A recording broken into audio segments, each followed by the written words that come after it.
Saya percaya bahwa saudara terberkati dengan yang satu ini. Berikut cuplikan videonya. Kamu sudah mendengar Injil sekarang ini, jadi kamu tidak punya alasan untuk mengatakan aku belum mendengarnya. Ya, saya memanggil kamu untuk percaya. Saya nggak punya hak mengkristenkan kamu, tetapi karena kamu telah mendengar kabar ini, doa saya adalah kamu dipanggil untuk bersatu di dalam yang ilahi melalui Kristus. Tapi kalaupun kamu menolaknya, maka penolakanmu itulah yang akan menghakimi kamu. Tapi berat itu Kak, kan keluarga gimana responnya? Terus ini kok komennya ini Injil dibaptis itu apa baptis? Satanis itu nggak ada nyerang agama lain selain Kristen. Hanya Kristen yang dia serang. Kami yang sangat dijelek-jelekkan sama mereka. Nggak percaya? Cari tahu sendiri. Nah, buat saudara yang terberkati, silahkan like dan juga katakan Tuhan Yesus baik di kolom komentar. Langsung saja kita lihat video lengkapnya sebelum kita berkomentar dan share video ini supaya menjadi berkat bagi banyak orang. Halo, Ya silakan Pak, mau tanya apa Pak? Eli, aku mau nanya dong, kenapa mesti ada kematian dalam pandangan kita sebagai orang Kristen? Roma 6 ayat 23. Upah dosa adalah maut. Kematian itu karena dosa. Manusia, Tuhan itu tidak pernah menciptakan manusia untuk mengalami kematian. Jadi Tuhan nggak pernah ciptakan Elia untuk mati sampai usia 70 tahun. Untuk mati sampai usia 80 tahun. Sejak semula untuk memenuhi tujuan Allah, Kejadian 1 ayat 28, bahwa kita berkuasa atas bumi ini, itu untuk tujuan yang kekal. Bukan untuk waktu yang sementara, tetapi apa yang membuat kita mengalami kematian? Dosa. Sebab Roma 6 ayat 23, upah dosa adalah maut. Jadi Tuhan kita itu bukan Tuhan yang buat kita mengalami kematian. Enggak ada Tuhan kita itu ciptakan kita mati lalu nyawanya dicabut-cabut lah atau nyawanya diambil-ambil. Enggak ada itu. Manusia diciptakan untuk hidup. Makanya Kejadian 1 ayat 26, kita diciptakan menurut gambar dan rupa Allah. Kita itu diberi bibit ilahi sejak semula dicipta. Makanya kita bisa hidup. Allah itu hidup, kita pun hidup. Allah itu berpribadi, kita pun berpribadi. Allah itu berakal budi, kita pun berakal budi. Allah itu memiliki roh, kita pun diberikan roh menurut kinerja dan kuasa rohnya yang menghidupkan. Ayub 33 ayat 4. Jadi kematian itu terjadi kenapa? Karena kita sudah tercemar oleh karena kuasa. Kuasa apa? Kuasa dosa. Karena dosa itu tidak bisa bersatu dengan yang kudus, maka lawannya yang kudus adalah dosa. Nah, kalau yang kudus itu adalah hidup, maka yang tidak kudus adalah mati. Maka Allah yang hidup adalah Allah yang kudus, maka kita yang berdosa adalah orang-orang yang mati. Jadi nggak ada Tuhan ciptakan manusia untuk alami kematian, tuh nggak pernah. Tuhan ciptakan kita untuk memiliki hidup. Makanya tujuan Tuhan Yesus datang ke dunia ini adalah untuk memulihkan kembali rancangan yang semula dari penyelewengan manusia di dalam dosa. Makanya Tuhan Yesus berkata, akulah kebangkitan dan hidup. Akulah hidup itu. Akulah terang dunia. Yang artinya di dalam Tuhan Yesus kita yang sudah mati oleh karena dosa, kita bisa memperoleh hidup di dalam hidupnya Dia yang sempurna itu. Makanya di langit bumi baru nanti kita akan kembali seperti keadaan Adam dan Hawa di mana maut tidak ada lagi. Gitu. Jadi kematian itu ada, bukan Tuhan yang buat, tapi kita sendiri yang membuat kita mati oleh karena dosa-dosa kita. Dan dosa kita itu tidak dapat bersatu dengan Dia yang kudus itu, maka konsekuensi lawannya hidup itu adalah kematian. Makanya kita mati. Oke, jadi kalau misalnya ketika manusia itu mati, ini kita bicara soal Kristen ya, kita yang meninggal di dalam kekristenan. Ketika kita itu sudah meninggal, apakah yang meninggal ini langsung kayak misalnya dia yang berdosa langsung dijatuhkan ke neraka atau gimana sih setelah kita meninggal? Kalau kita lihat kisah orang kaya dan Lazarus, ketika orang meninggal, ketika dia percaya kepada Tuhan Yesus, maka rohnya itu akan dituntun oleh malaikat ke Firdaus. Tapi kalau dia tidak percaya Yesus, maka dosa-dosanya akan membuat dia tersiksa di alam kematian, yaitu Tartarus. Ya, jadi ingat, yang membuat kita ke neraka itu adalah dosa-dosa kita sendiri. Makanya Rasul Paulus dalam Efesus 6 berkata, lawan kita adalah penguasa-penguasa di udara, roh-roh jahat di udara, pemerintah-pemerintah, yang artinya ketika orang tidak percaya Yesus, maka rohnya itu akan ditawan oleh iblis-iblis yang ada di udara ini dan dituntun kepada maut. Itulah alam maut. Ya. Nah, kalau dia percaya Yesus, maka akan ada malaikat yang menuntun rohnya itu menuju Firdaus, melewati udara-udara ini. Nah, iblis-iblis itu akan menuntut jiwa kita, tetapi malaikat ini akan menuntun kita sampai ke Firdaus, ke tempatnya Bapak Abraham. Begitu. Ya. Kalau untuk apa namanya di dalam Alkitab dia tertulis di mana ya? Iya, di Injilnya Rasul Lukas tentang orang kaya dan Lazarus. Kamu cari aja. Orang kaya dan Lazarus, lalu Yohanes 8 ayat 24, Tuhan Yesus berkata, kalau kamu tidak percaya bahwa akulah dia, kamu akan mati dalam dosamu. Lalu mengenai Tartarus, 1 Petrus 1 Petrus, oh bukan 1 Petrus, 2 Petrus 2 ayat 4. Oh ya, 2 Petrus 2 ayat 4. 2 Petrus 2 ayat 4 itu tentang Tartarus. Sebab jikalau Allah tidak menyayangkan malaikat-malaikat yang berbuat dosa tetapi melemparkan mereka ke dalam neraka, dengan demikian mereka ke dalam gua-gua yang gelap untuk menyimpan mereka sampai pada hari penghakiman. Nah, gua-gua yang gelap itu dalam bahasa Yunaninya adalah Tartaro atau Tartarus. Ya. Oke. Lalu kemudian tadi kan kita yang meninggal di dalam apa tadi? Kita yang percaya kepada Kristus, ketika kita meninggal kita akan dituntun ke mana tadi? Firdaus. Ke Firdaus. Berarti apakah nanti kita itu akan dibangkitkan oleh Tuhan Yesus itu apa sih? Gimana ya? Lupa aku. Apakah nanti kita akan dibangkitkan ketika Yesus datang kedua kalinya atau gimana? Iya, kita akan dibangkitkan. 1 Korintus 15. Kita akan dibangkitkan sama seperti Kristus yang sulung telah bangkit. Ya, kita akan memperoleh tubuh kemuliaan. Jadi orang-orang yang sudah meninggal itu, yang rohnya sudah di Firdaus dan di Tartarus, maka tubuh mereka nanti di bumi ini ketika Tuhan Yesus datang akan dibangkitkan lalu dipersatukan dengan roh mereka semuanya. Gitu. Lalu dihakimi. Nah, kalau kita yang masih hidup ketika dia datang dan kita masih hidup, maka tubuh kita yang sekarang ini akan otomatis diubah menjadi tubuh yang tidak dapat binasa.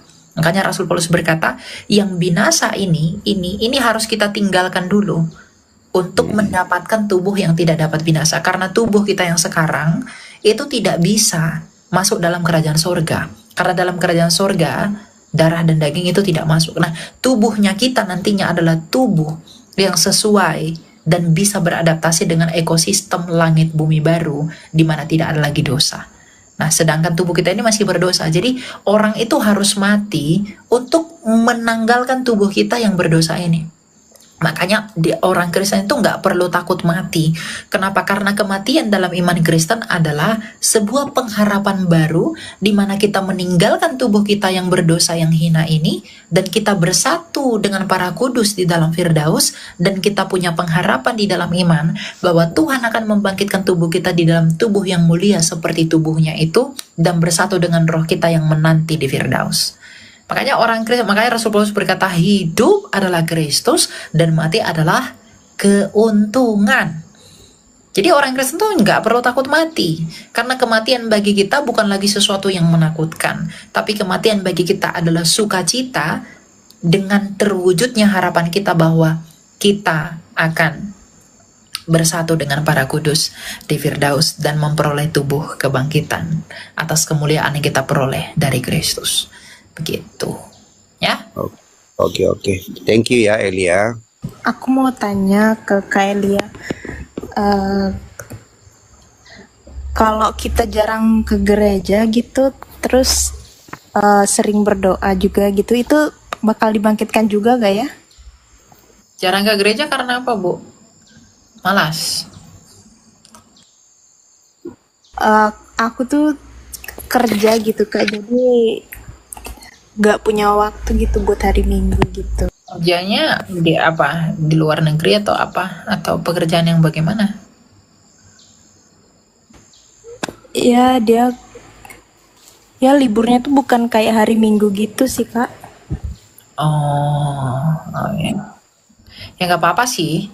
Kalau memang alasannya begitu, tapi tetap ingat untuk bertemu dengan Tuhan di dalam hadiratnya. Karena gini, kamu ke gereja itu bukan untuk dengar-dengar khotbah. Kamu ke gereja itu untuk menerima perjamuan kudus. Jadi ya, kamu usahakan bisa terima perjamuan kudus. Kapan gitu? Jangan enggak, karena perjamuan kudus adalah berkat yang kamu terima ketika kamu sudah mati bersama dengan Kristus di dalam baptisan. Gitu, ya. Semua orang akan dibangkitkan, yang akan dilemparkan ke neraka pun akan dibangkitkan oleh Tuhan Yesus. Jadi orang-orang yang akan binasa pun tetap dibangkitkan, tetapi dia akan binasa dan tersisa di dalam kekekalan atas kebangkitan itu. Gitu. Jadi semua akan dibangkitkan. Orang percaya, orang tidak percaya akan dibangkitkan. Tetapi kamu bangkit untuk apa? Kalau percaya Yesus, kamu bangkit untuk memperoleh hidup. Tapi kalau kamu tidak percaya Dia, kamu bangkit untuk mati di dalam kekekalan. Gitu. Ya, jadi paham ya tujuannya ya. Oke. Makasih ya Kak Elia. Karena roh itu nggak bisa mati. Oke. Apa yang mau ditanya dari ayat ini? Di sini ada firman Tuhan berkata, karena akan datang waktunya orang tidak lagi menerima ajaran sehat, tetapi mereka akan mengumpulkan guru-guru menurut kehendaknya untuk memuaskan keinginan telinganya. Mereka akan memalingkan telinga dari kebenaran dan membukakannya bagi dongeng. Saat ini boleh boleh kita lihat banyak sekali khususnya anak-anak muda. Karena saya pelayanan di youth, saya melihat anak-anak muda sekarang banyak ibadah yang mereka mau datang yang mementingkan entertain. Ya, musiknya bagus, penampilan background gerejanya keren, WL-nya keren, atau ya dan sebagainya lah, seperti yang kita lihat sekarang. Tetapi yang Tuhan mau sekarang kan bahwa orang harus benar-benar yang Tuhan inginkan di dalam kehidupan orang kan harusnya yang benar-benar mau menerima firman. Tetapi realitanya sekarang banyak yang hanya mencari dan mengumpulkan, ya seperti di 2 Timotius itu. Menurut kakak bagaimana tanggapan sih sedikit untuk firman yang tadi dengan realita yang ada sekarang ini? Ya. Bagaimana dengan kecenderungan anak-anak muda sekarang itu pergi ke gereja? Mereka lebih memilih gereja-gereja yang musiknya mendukung apa segala macam. Sejatinya itu tidak salah. Ya, itu tidak pernah salah. Cuma kan dalam ayat ini itu nasihat tentang pengajaran-ajaran palsu. Ini berkaitan dengan generasi sekarang. Itu banyak yang mengajarkan meninggalkan berita salib. Hanya motivasi-motivasi saja. Salib tidak diberitakan, Injil tidak diberitakan. Hanya kamu harus begini, kamu harus begini, kamu harus begini. Jadi hanya sebatas humanisme saja. Tapi tidak masuk ke dalam pemahaman Injil yang benar. Sibuk motivasi-motivasi saja. Tapi tidak ada Injil Kristus yang disampaikan di sana. Ya. Itu maksudnya. Ya. Nah, anak-anak muda sekarang kan cenderung gini. Saya ya correct me if I'm wrong, anak-anak muda sekarang itu cenderung memilih gereja yang menurut mereka itu nyaman, sesuai Iya. dengan permintaan mereka. Jadi Iya. mereka request Tuhan itu bagaimana. Jadi mereka membayangkan Tuhan itu Tuhan yang baik, Tuhan yang cinta, bla bla bla bla. Dia Iya. datang sama Tuhan meminta dan lain-lain. Tapi dia lupa di dalam Wahyu dikatakan, aku menghajar orang yang kukasihi dan menegurnya. Iya benar. Jadi anak-anak muda sekarang tuh udah nggak mau dengerin khotbah-khotbah yang menampar kita untuk bertobat. Iya. Kalau khotbahnya keras, mereka nggak mau dengar. Iya. Senang yang stand up. Ambil yang enak-enaknya saja. Justru yang Iya. itulah artinya yang menyenangkan telinga itu tadi. Karena akan datang waktunya orang tidak dapat lagi menerima ajaran sehat, tetapi mereka akan mengumpulkan guru-guru menurut kehendaknya. Nah, ini terbukti di zaman ini. Orang-orang pilih pendeta. Iya, setuju. Ambil pendeta yang menyenangkan. Ambil pendeta yang sesuai dengan show. Ambil pendeta yang sesuai dengan kemauan hatinya. Tapi pendeta yang menegurnya dengan keras itu tidak disukainya, malah dibencinya. Hanya ambil yang enak-enak saja. Itu tidak boleh begitu, anak-anak muda tuh tidak boleh gitu. Ya. Lalu ayat 4, mereka akan memalingkan telinga dari kebenaran. Nah ini, kebenaran Injil Kristus itu nggak disampaikan. Yang penting, Miss, yang penting diberkati. Yang penting Tuhan baik. Tapi nggak tahu Tuhannya itu seperti apa, dia nggak tahu. Iya. Dia datang sama Tuhan. Tuhan yang baik, tolong berkati aku mau melakukan ini, aku percaya janjimu aja, bla bla bla. Tapi dia nggak tahu, dia tidak mengenal siapa yang dia datangi itu. Dia nggak punya pemahaman mengenai siapa yang dia datangi itu. Nah, inilah kecenderungan generasi sekarang. Makanya saya hadir di TikTok ini sebagai orang muda. Saya mau memotivasi anak-anak muda untuk mari kita sama-sama mencintai kebenaran di dalam pengetahuan itu. Karena apa? Umatku binasa karena kurangnya pengetahuan akan firman Tuhan. Karena pengetahuan yang benar akan melahirkan penyembahan yang benar. Penyembahan benar itu akan melahirkan cara hidup yang benar. Kalau masalah musik dan lain-lain, ya itu enggak masalah bagi saya. Mau musiknya pakai band apa segala macam, itu kan cara kita mempermuliakan Tuhan. Tapi motivasinya itu loh. Ya toh? Banyak jujur saja karena saya pernah jatuh di dalam. Kita ke gereja bukan mau ketemu Tuhan, tapi mau lihat pasangan yang bisa cocok dengan kita nanti. Cuci mata. Betul ya? Yes. Iya. Banyak yang seperti itu. Anak muda datang ke gereja ini. Ya, saya pernah begitu soalnya. Jadi saya tahu lah itu seperti apa ya. Jadi ya apa yang bisa kita lakukan bagi mereka, ya semua hamba-hamba Tuhan itu termasuk saya ya, pelayan Tuhan, semua dari kita itu ya harus mulai menghantarkan nilai Injil itu secara alkitabiah dengan cara-cara yang unik dan milenial agar mereka masuk. Kadang juga gereja itu tidak bisa beradaptasi dengan jemaatnya. Gereja itu kadang-kala nggak bisa memahami jemaatnya. Stagnan begitu saja. Jadi jemaatnya pun nggak merasa bertumbuh. Nah maka di satu sisi gereja harus memperbaiki dan melihat metode kepada jemaatnya, dan jemaat juga harus menyadari bahwa Injil Kristuslah yang harus diperdengarkan, bukan yang lain-lain. Yap. Jadi semua harus kembali kepada kesadaran dan pengakuan kita sebagai ekspresi kerendahan hati kita untuk mengenali Dia yang kudus. Kita datang terus sama Tuhan, Tuhan itu baik, bla bla bla. Kita tahu Tuhan telah mati mengorbankan dirinya di kayu salib demi dosa-dosa saya. Tapi kita nggak tahu kenapa Dia mengorbankan dirinya, untuk apa Dia melakukan itu, seperti apa Dia melakukan itu. Kita nggak tahu itu. Nah, masa kita datang sama seseorang yang kita nggak tahu dia siapa, tapi kita minta-minta. Ya saya ibu nih, saya nggak kenal ibu, tapi saya tiba-tiba, Bu Adam, saya pengen ini, pengen ini. Nggak ada relasi di dalam.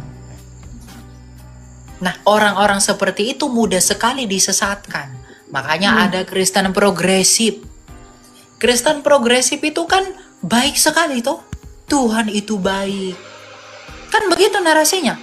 Iya. Tuhan itu baik, Tuhan itu luar biasa. Dia tidak mungkin membinasakan. Dia tidak mungkin kejam. Wah, kalau didengar itu begitu mulia sekali, begitu agung sekali. Tapi orang yang mencintai kebenaran itu jeli melihat itu. Tidak demikian. Nah, orang-orang yang yang penting sembah Tuhan, tapi tidak mengerti Tuhan akan jatuh ke dalam penyesatan begitu, binasa dia. Betul. Nah, jadi anak muda itu harus ubah mindset kita mengenai penyembahan kepada Tuhan itu apa. Pengetahuan itu paling penting. Ya. Kenapa? Karena pengetahuan yang benar itu akan menimbulkan buah benar. Ya. Tapi kalau buahnya benar, pengetahuannya salah, itu nggak diperhitungkan. Itu nggak diperhitungkan. Nggak akan diperhitungkan. Sama seperti kita lihat di dalam Roma 3 ya. Apa kata Rasul Paulus mengenai orang Yahudi?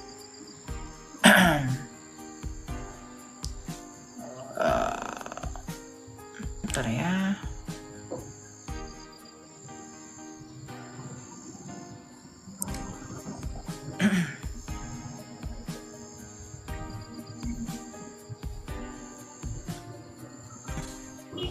Ini ungkapan Rasul Paulus kepada orang-orang sebangsanya ya. Roma 10, bukan Roma 3, Roma 10 ayat 12. Aduh, salah, Roma 10. Kau lo ya, kita baca ya. Apa kata Rasul Paulus ya? Nih. Saudara-saudara, keinginan hatiku dan doaku kepada Tuhan ialah supaya mereka diselamatkan. Sebab aku dapat memberi kesaksian tentang mereka, bahwa mereka sungguh-sungguh giat untuk Allah tetapi tanpa pengertian yang benar. Sebab oleh karena mereka tidak mengenal kebenaran Allah, dan oleh karena mereka berusaha untuk mendirikan kebenaran mereka sendiri, maka mereka tidak takluk kepada kebenaran Allah. Orang-orang sekarang pilih-pilihnya itu, pilih-pilih tempat ibadah dan lain-lain itu yang sesuai dengan kemauan mereka aja. Style. Iya. Yang sesuai kemauannya saja. Tapi tidak mau tunduk kepada kebenaran Allah. Yang penting happy, yang penting punya teman bla bla bla dan lain-lain, bisa fun, bisa dan segala macam. Nah, yang begitu tuh. Nah, Rasul Paulus berkata, aku sangat meyakini orang Yahudi itu sangat giat bagi Allah, tapi tanpa pengertian yang benar. Nah, jangan kita begitu. Ya, kita sungguh-sungguh melayani Tuhan, tapi kita nggak tahu yang kita layani itu siapa. Yang kita layani itu seperti apa. Kita nggak tahu, itu nggak berguna juga. Ya. Itu ya. Jadi ya anak muda, orang-orang tua, gereja juga harus peka kepada isu-isu seperti itu. Gitu, ya. Yap. Oke. Kak Elia, terima kasih buat pemahaman. Mudah-mudahan ada sebagian anak-anak muda di sini yang mendengar bisa mengerti bahwa jangan pilih-pilih mana yang enak aja. Ya. Semua pengajaran itu pasti baik kalau kita ambil dengan hikmat. Betul. Ya. Oke. Makasih, Kak Elia. Berkati selalu ya. Mau tanya ini, apa namanya? Agama yang tertua menurut Kak Elia siapa? Agama yang tertua? Mungkin kalau di dunia ini mungkin Hindu ya. Kalau keagamaan yang tertua itu mungkin Hindu. Gitu. Terus kalau secara logika aku kan, agama yang tertua itu berarti agama yang pertama kali ada, otomatis baru adalah agama-agama baru, bener nggak? Nah, terus kenapa agama baru ini datang tidak, gimana maksudnya, tidak mengikuti agama yang tertua aja. Agama Paham yang nggak tertua maksudnya? gini, agama yang tertua. Kamu mendefinisikan agama itu apa? Lalu yang kamu maksud yang tertua itu nominanya kah atau realitanya? Ini harus kamu pahami. Agama tertua, secara nomina mungkin Hindu yang tertua. Tapi secara realitanya yang tertua itu apa? Pasti yang ada di zaman Adam. Nah, di zamannya Adam apa janji yang diberikan kepada Adam? Kan Mesias. Berarti Adam percaya kepada Mesias yang akan datang nggak? Oke, kalau berbicara mengenai Adam, naskah yang paling akurat yang berbicara mengenai Adam, itu apa? Taurat. Di dalam Taurat, ya, yang dijanjikan Allah kepada Adam ketika penciptaan dan kejatuhan setelah penciptaan itu apa? Kan Mesias. Mesias itu bahasa Yunaninya apa? Kristos. Berarti Tuhan menjanjikan Kristos kepada Adam. Artinya Adam percaya kepada Kristos yang akan datang. Memang kata Kristen di waktu itu belum ada nominanya, tapi realitanya udah ada nggak mempercayai Kristus yang akan datang? Padahal Kristen untuk pertama kalinya disebut di Antioquia oleh rasul-rasul. Tapi kenapa Adam secara realitanya itu sudah percaya akan Mesias yang akan datang, yang adalah keturunan perempuan yang akan meremukkan kepala ular, dan ular itu akan meremukkan tumitnya. Ada nggak di Hindu begitu? Nggak ada. Nah, berarti secara nomina mungkin Hindu yang tertua, tapi secara realita yang tertua siapa? Hah? Kristen ya. Ya Kristen. Karena Adam itu percaya kepada Mesias yang akan datang. Tuhan nggak kasih agama kepada Adam. Nggak ada Tuhan bilang, Adam, inilah agama yang kuridoi. Nggak ada. Yang Tuhan janjikan kepada Adam itu, aku akan memberikan seorang Mesias yang akan datang. Keturunan perempuan, yang hanya dari perempuan. Siapa yang hanya dari perempuan? Adam. Tuhan Yesus. Jadi kalau ada orang bertanya, saya akan secara jujur mengatakan agama tertua itu secara nomina pasti Hindu.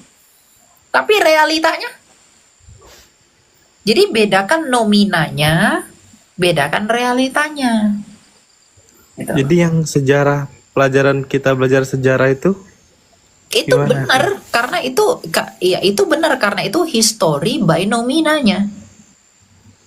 Ya mereka mempelajari histori karena nominanya ada kan. Tapi coba saya tanyakan sama kamu, di dalam perjanjian lama, sejarah-sejarah yang ada di perjanjian lama, di mana si Yesaya menubuatkan ini, si Musa mengatakan ini, itu merujuk kepada siapa? Aku nggak tahu. Cerita Kristen buta, jadi nggak tahu Mesias itu apa tuh, nggak ngerti.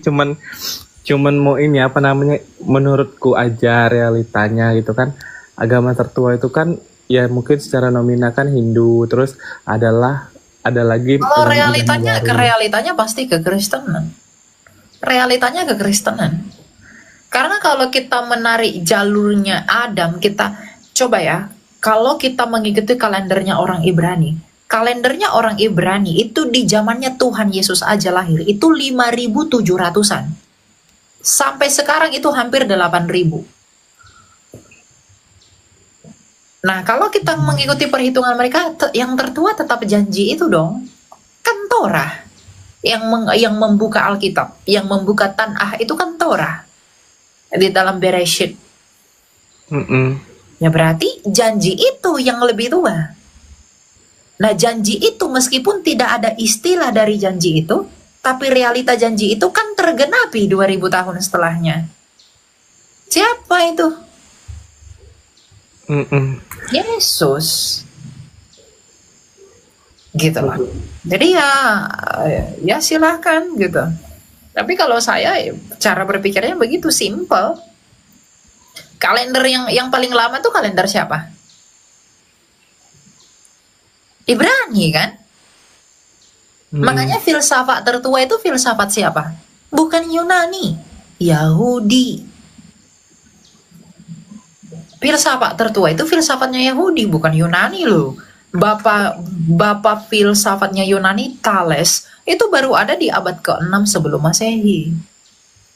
Salomo itu sudah berfilsafat. Bahkan Musa itu seorang filsuf. Hah? Ya, kalian mau tanya lagi satu boleh? Ya silakan. Apa itu? Hmm, menurut Kak Elia, kita kan beragam ya, beragam kan. Terus kalau di Kristen kan berarti hanya orang yang percaya Kristus yang masuk surga, benar nggak? Kerajaan Allah. Nah, yang tidak percaya atau agama lain akan secara otomatis tidak akan masuk ke kerajaan Allah, benar nggak? Betul. Nah, apakah ada contoh di agama lain, terus dia tuh kayak kusuk, terus tuh dia rajin dan segala macam? Apakah masih tidak bisa ditolong oleh Tuhan gitu? Oke, sekarang saya tanya begini. Sebaik-baiknya orang dia punya dosa atau enggak? Kayaknya ada, kan nggak ada manusia yang suci. Betul. Jadi sebaik-baiknya orang dia pasti punya dosa. Dosa. Nah, upah dosa itu apa? Itu kematian. Jadi begini loh. Kami orang Kristen menginjili kalian itu bukan karena aduh biar saya dapat upah, biar saya mengambil keuntungan dari kamu. No. Kita memberitakan Injil itu sebagai cara kita untuk memberitahu bahwa lihatlah kamu ini, kamu sedang di dalam kematian. Maka kamu harus percaya kepada Dia yang telah mengalahkan kematian. Siapa yang telah mengalahkan kematian? Yesus Kristus. Melalui apa? Kebangkitannya. Ada nggak pribadi yang bangkit selain Kristus dalam sejarah? Tidak ada. Hanya Dia saja. Yang artinya kalau Dia saja bisa mengalahkan kematian itu, lalu mengapa kita yang pasti mati itu tidak beriman kepada Dia yang hidup kembali? Gitu loh. Jadi kita itu percaya, makanya saya selalu bilang sama orang, tujuan kamu bertuhan itu apa? Kamu baik, oke, kamu baik. Tapi kamu punya dosa. Kalau kamu berharap Tuhan mengupahimu sorga karena perbuatan baikmu, lalu bagaimana dengan kejahatanmu? Apakah Tuhan tidak mengupahinya juga dengan kematian? Lalu bagaimana porsinya? Oh, ada orang berkata, tapi kok dicuci dulu di neraka? Dosa-dosanya dibersihkan dulu, dicuci dulu, baru nanti setelah bersih ke sorga. Di mana keadilannya kalau begitu? Kamu dicuci untuk sementara waktu karena dosamu, tapi kamu menikmati sorga untuk selama-lamanya karena perbuatan baikmu. Padahal perbuatan baikmu juga hanya sedikit, perbuatan jahatmu juga hanya sedikit. Dan kamu melakukan yang baik dan yang jahat dalam kurun waktu tertentu. Tapi mengapa Tuhan mengupahi kejahatanmu dengan neraka hanya dengan sekian waktu, tapi memberimu kekekalan atau sorga dengan waktu yang lebih panjang? Di mana keadilannya kalau begitu? Jadi kalau ada orang mengatakan kami dicuci dulu di sorga, di neraka, baru kami masuk sorga, itu bukan keadilan. Itu enggak keadilan Allah. Karena kamu menikmati sorga untuk selama-lamanya, untuk perbuatan baikmu yang kamu enggak lakukan selama-lamanya. Tapi kamu diupahi neraka untuk perbuatan jahatmu yang kamu juga enggak lakukan untuk selama-lamanya. Di mana keadilannya kalau begitu? Nah, itu makanya bukan solusi. Yang begitu tuh enggak solusi. Tetapi solusinya adalah percayalah kepada Dia yang telah mengalahkan kematian itu. Yohanes 10 ayat 17, Tuhan Yesus berkata, Aku memberikan nyawaku bagi domba-dombaku, dan tak seorang pun yang mengambilnya daripadaku. Yohanes 14 ayat 6 berkata, akulah jalan dan kebenaran dan hidup. Kenapa Tuhan Yesus mati? Dia mau membuktikan ucapannya yang mengatakan akulah kebangkitan dan hidup. Tuhan Yesus tuh mau bilang begini, kamu sudah mati, tapi lihatlah aku akan mati dan aku akan bangkit lagi untuk membuktikan kepadamu bahwa maut dan kematian itu tidak berkuasa atas aku. Maka ketika kamu beriman kepadaku, aku akan melakukan hal yang sama kepada kamu. Nah, ketika orang menolak Yesus, itu wujud dan bukti apa? Bukti bahwa dia menyombongkan diri. Dia berusaha untuk mencapai Allah karena kekuatannya. Jadi, sebaik apapun orang, sehebat apapun orang di luar Yesus, dia mungkin hebat di mata dunia. Tapi apakah dia hebat di mata Allah? Kamu misalnya punya kesalahan. Kamu melanggar lalu lintas. Lalu hakim itu akan berkata, benarkah Ricky kamu telah melanggar lalu lintas? Betul yang mulia, saya telah melanggar lalu lintas. Tapi jangan lupa yang mulia, saya telah berbuat baik. Cucu. Menurutmu, apakah hakim itu akan melepaskanmu dari dakwaannya? No. Nggak peduli sebanyak apa perbuatan baikmu, kesalahanmu tetaplah dihukum. Allah pun begitu. Kalau dia hanya memaafkan begitu aja, berarti dia bukan adil. Gitu loh. Nah, makanya dari semua yang telah ada di semesta ini, siapakah yang menjadi jawaban atas itu? Tanpa menafikan apapun, saya harus mengatakan, it's only Jesus Christ. Karena kisahnya Kristus itu bukan dongeng. Itu nyata. Dia bangkit, hidup kembali, naik ke surga 40 hari. Itu ada sejarahnya. Dan sejarahnya itu bukan yang katanya. Enggak. Kamu bisa cek sampai sekarang. Kamu ada uji sains, metodologi, apa segala macam. You can search that. Kamu bisa mencari itu lebih dalam. Itulah mengapa saya harus selalu mengatakan, tidak ada yang lebih besar daripada Kristus. Tidak ada yang lebih berharga daripada Kristus. Tidak ada yang lebih mahal daripada Dia. Gitu. Iya, tapi ini apa namanya? Kalau udah dijelasin tadi kan kami ini yang mungkin bukan tidak percaya, tapi kan dipengaruhi oleh faktor keturunan dari satu agama tertentu. Terus kami tidak diajarkan lagi kan. Jadi akan semakin banyak dong yang apa namanya tidak percaya akan Yesus karena kami dilahirkan terus kami tumbuh. Gak boleh, gak bisa begitu. Kamu sudah mendengarkan Injil ini. Kamu sudah mendengarnya dari saya. Jadi kalau kamu tetap menolak, kamu nggak punya alasan di hari penghakiman. Ketika kamu berdiri di hadapan hakim itu, kamu nggak akan bilang, Tuhan, aku belum pernah mendengarkan kabar keselamatan itu. Kamu nggak akan punya alasan untuk mengatakan itu. Karena kamu hari ini sudah mendengarnya dari Elia. Makanya untuk itulah Tuhan Yesus dalam Matius 28 ayat 18-19 dia berkata apa? Pergilah ke seluruh bangsa, jadikanlah semua bangsa muridku, baptislah mereka di dalam nama Bapa dan Anak dan Roh Kudus. Itu Tuhan Yesus perintahkan sesuai dengan kehendak Allah, bahwa kehendak Allah adalah mengkehendaki semua orang diselamatkan di dalam siapa? Di dalam Yesus. Kisah Rasul 4 ayat 12. Tidak ada keselamatan selain di dalam nama Yesus di bawah kolong langit ini. Jadi makanya kita tuh menginjili, ada yang menginjil sampai ke desa-desa apa segala macam.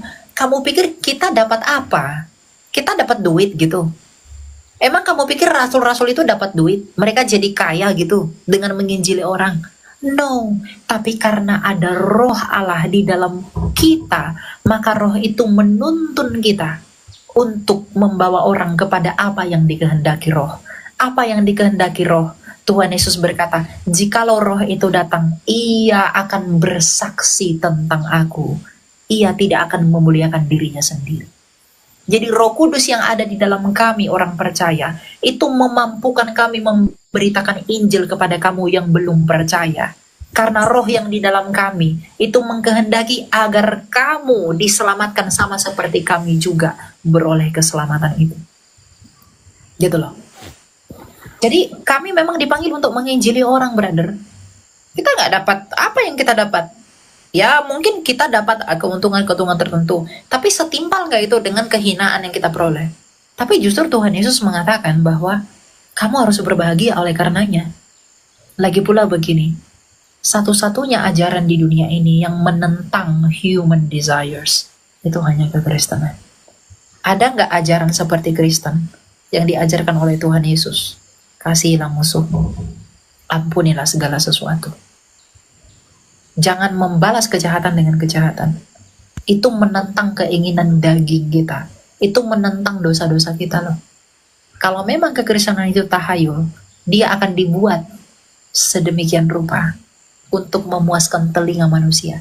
Tapi apakah kekristenan memuaskan telinga manusia? Tidak.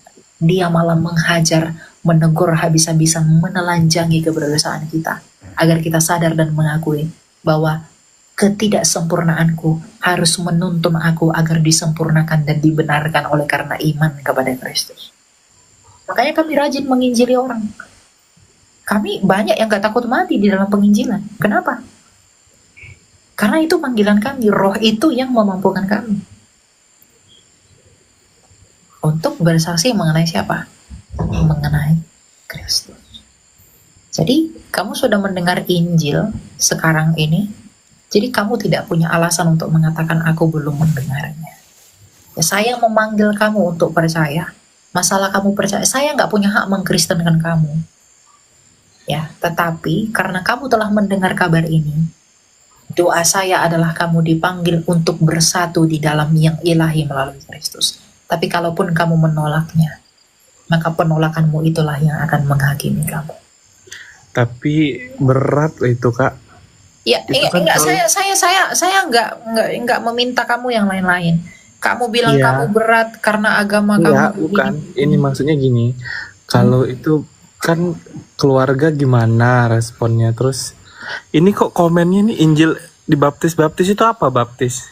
Ya, baptis itu kamu dipersatukan dengan Kristus di dalam baptisan.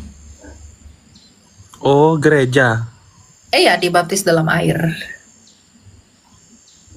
Baptis dengan air. Kalau orang mau jadi Kristen itu, mau mengikuti Yesus, dia harus dibaptis.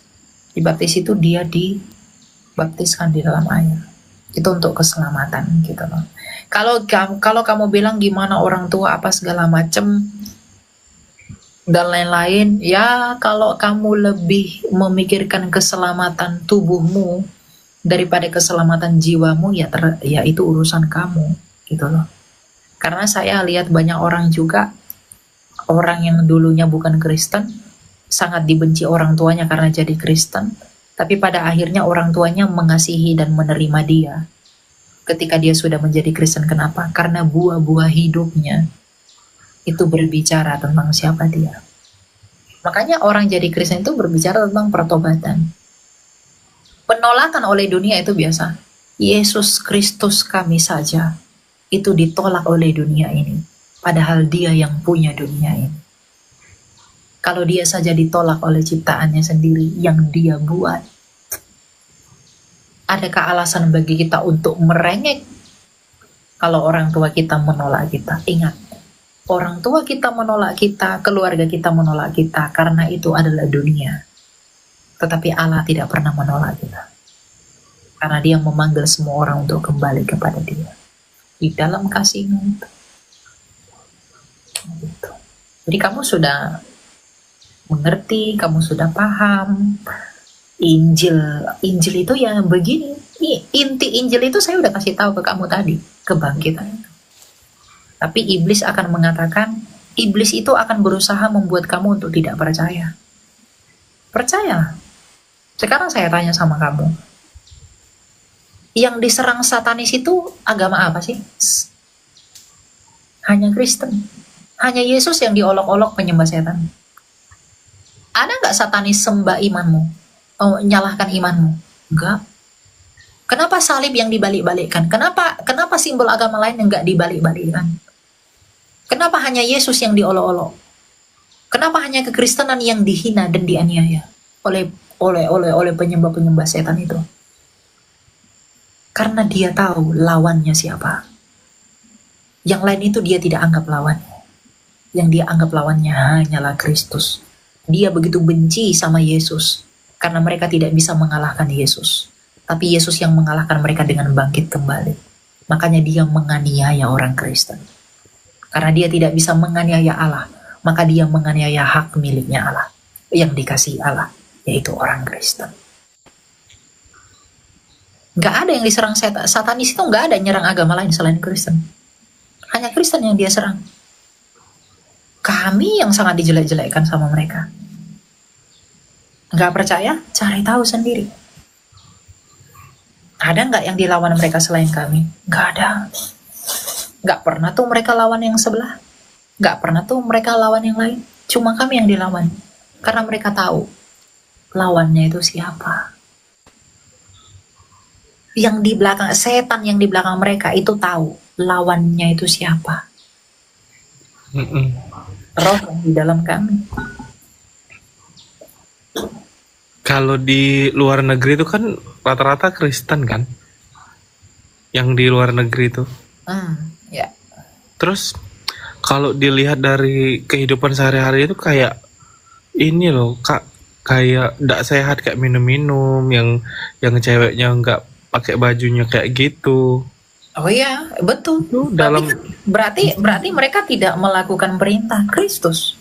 Nah, Tuhan dalam Kristen itu diperbolehkan ya? Itu dilarang. Berpakaian. Enggak. Itu dilarang. Enggak boleh. Itu kan kamu harus bedakan mana hal-hal yang agamis, mana hal-hal yang sifatnya budaya. Barat itu kan itu tradisi barat. Coba lihat di tempatnya Tuhan Yesus emang ada yang begitu. Di Yerusalem emang ada yang pakai bikini-bikini begitu. Itu budaya. Berarti itu budaya mereka, bukan? Tapi mereka kan diajarin kan aturan kan? Ya diajarin, tapi mereka nggak mau dengar. Kalau diajarin berarti nggak mau dengar kalau tetap begitu. Makanya kita nggak boleh mengikuti itu. Kita harus mengikuti ajarannya Kristus. Tuhan Yesus berkata, jagalah kekudusanmu, jagalah hatimu. Kalau bahasa sekarang nih Kristen KTP, bener nggak? Betul. Oh, ya. Gitu. Jadi emang ya mereka lebih menjunjung tinggi budayanya daripada hanya KTP-nya aja Kristen, tapi ya melakukan hidup seperti orang-orang ya bukan Kristen gitu lah. Karena siapapun bisa ngaku Kristen, setan pun bisa ngaku Kristen, tapi apakah buahnya? Kan Tuhan Yesus dalam Matius 7 berkata, dari buahnya lah kamu kenal mereka. Kalau kita melihat begitu gaya mereka ya berarti mereka bukan Kristen sejati. Tapi mencoreng citra Kristen ya itu tuh. Ya mereka akan dituntut di penghakiman, di hari penghakiman untuk itu. Itu bukan urusan kita, itu urusan dia dengan Tuhan. Tuhan yang akan menghakimi dia, bukan saya. Saya nggak berhak menghakimi, tapi Firman yang menghakimi mereka. Yoi, satu lagi kak. Ini agak kocak tapi penasaran. Sinterklas itu ada apa enggak? Sinterklas itu terinspirasi dari Bapak Gereja bernama Santo Nikolaus. Santo Nikolaus itu adalah Bapak Gereja yang menampar bidat Arius, yang mengajarkan paham sesat. Jadi ada seorang bidat bernama Arius, dia itu mengajarkan Yesus itu bukan Tuhan. Lalu ditampar sama Santo Nikolaus. Dan Santo Nikolaus itu sangat mencintai anak-anak. Hidupnya begitu saleh. Dia dicintai banyak orang. Dan dia sangat cinta dengan anak-anak.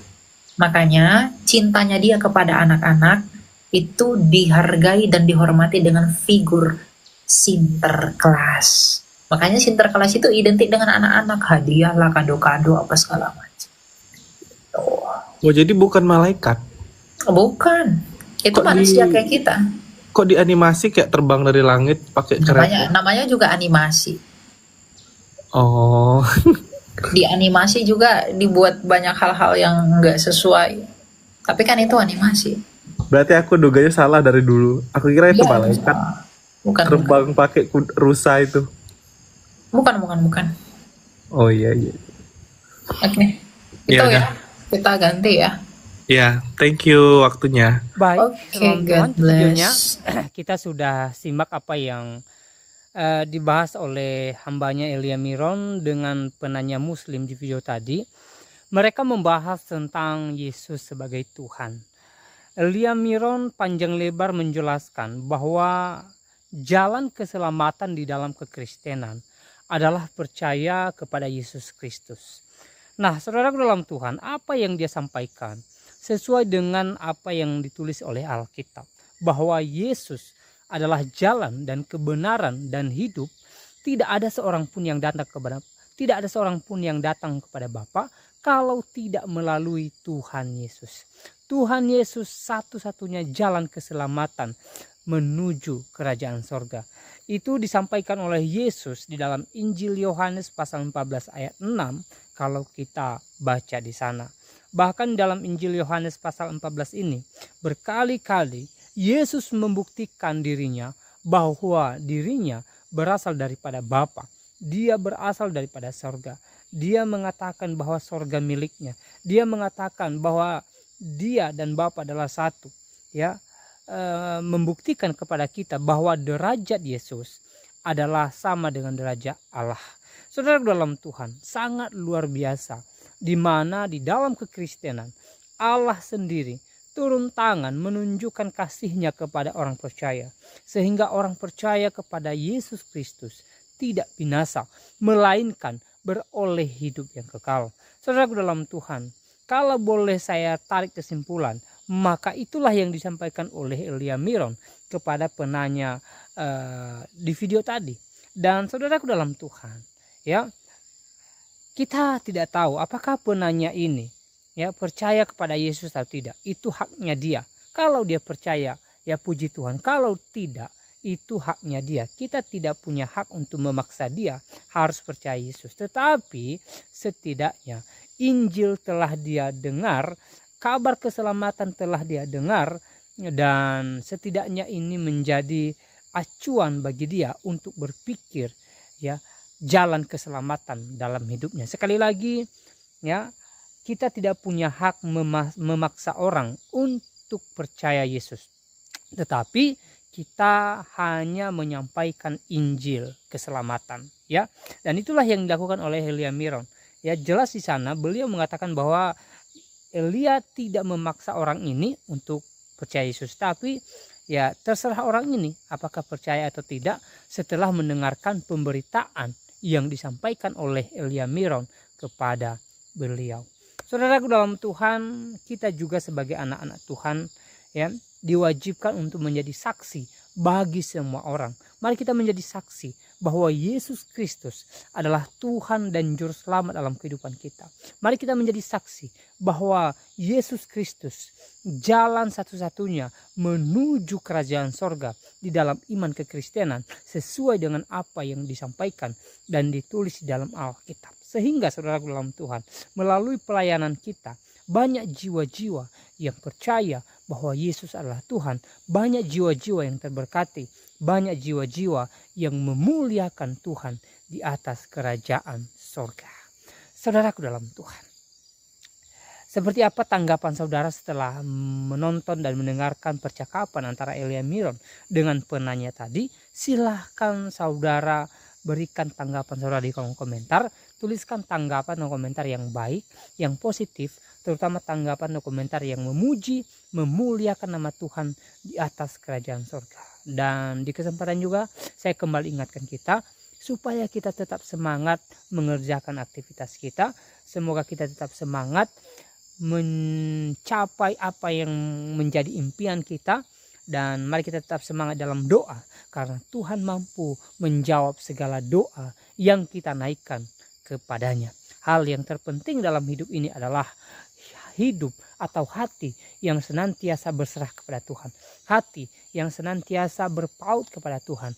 Hati yang senantiasa berserah kepada Tuhan. Memandang kepada Tuhan. Percaya akan kuasa Tuhan. Dan saudaraku dalam Tuhan, Alkitab mencatat bahwa bagi setiap kita yang mencari, maka kita akan mendapat. Bagi setiap orang yang mengetuk pintu, baginya pintu dibukakan. Artinya bahwa Tuhan sedia, Tuhan ada bagi kita, khususnya kita yang mencari Tuhan dan yang mengandalkan Tuhan di sepanjang kehidupan kita. Saudaraku dalam Tuhan, saya tidak terlalu panjang lebar menyampaikan pesan melalui video ini. Semoga video singkat ini memberkati kita dan Tuhan Yesus Kristus memberkati kita semua. Shalom.